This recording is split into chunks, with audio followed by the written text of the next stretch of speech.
ઓરવાડ અને ધગડમાળ ગામે દરોડો પાડી પોલીસે વનસ્પતિજન્ય ગાંજો ઝડપી પાડ્યો। પોલીસ સૂત્રો પાસેથી મળતી માહિતી અનુસાર એસઓજી પોલીસને મળેલી ચોક્કસ બાતમીના આધારે પારડીના ઓરવાડ વિસ્તારમાં આવેલા આશીષ એપાર્ટમેન્ટના ફ્લેટ નંબર 101માં દરોડો પાડવામાં આવ્યો હતો।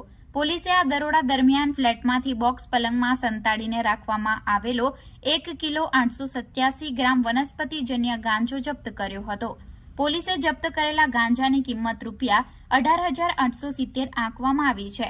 દરોડો દરમિયાન પોલીસને ગાંજાના વેચાણમાંથી મળેલા ₹1,15,400ની રોકડ રકમ અને એક મોબાઈલ ફોન જેની કિંમત 5,000 મળી આવ્યા હતા।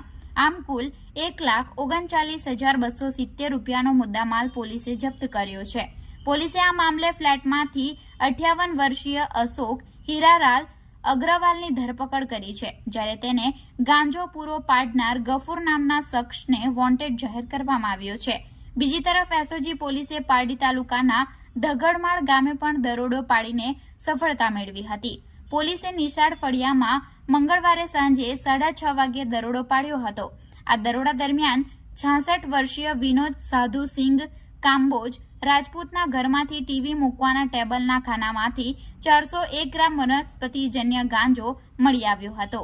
પોલીસે આ કેસમાં ગાંજો અને મોબાઈલ ફોન મળી કુલ ₹9,010નો મુદ્દામાલ જપ્ત કર્યો છે।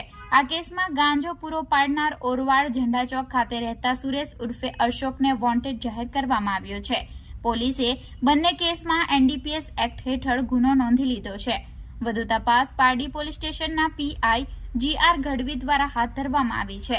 પોલીસ સૂત્રોના જણાવ્યા અનુસાર વોન્ટેડ આરોપીઓને પકડવા માટે અલગ અલગ ટીમો બનાવવામાં આવી છે અને તેમની ધરપકડ માટે ચક્રો ગતિમાન કરવામાં આવ્યા છે। આ ઉપરાંત પોલીસ દ્વારા ગાંજાના સપ્લાય નેટવર્કને શોધી કાઢવા માટે પણ તપાસ શરૂ કરવામાં આવી છે।